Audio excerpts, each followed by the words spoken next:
At ito po mga kapatid ang patotoo na kami po ay nakapagpiyansa na ni Wendell Alvarez at ang susunod ay si Romal Chica.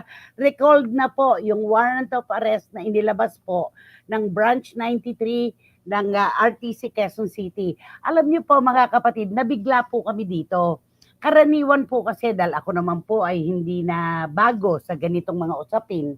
Pagka po kasi ang isang kaso ay dinidinig sa piskalya, magkakaroon po yan ng resolusyon. Pero hindi po kami kasi nakatanggap ng resolusyon. Maging aming mga abogado, wala rin pong natanggap.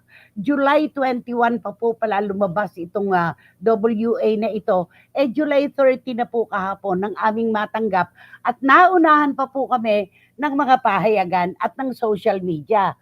Gusto ko pong sabihin na baka maaaring may kinalaman dito ang sunod-sunod na bagyo na bumayo sa ating bayan.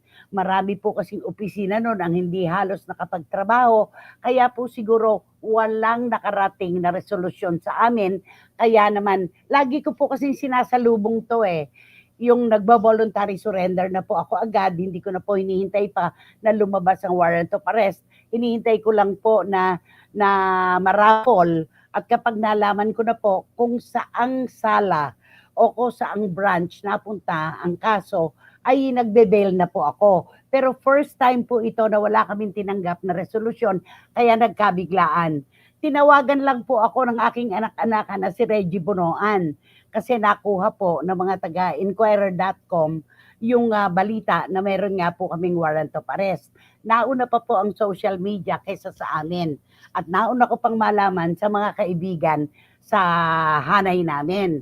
Kaya ang mahalaga po mga kapatid ay narito na po, may order na po ang Branch 93, ang presiding judge po ay si Ma'am Cherry Chiara L. Hernando.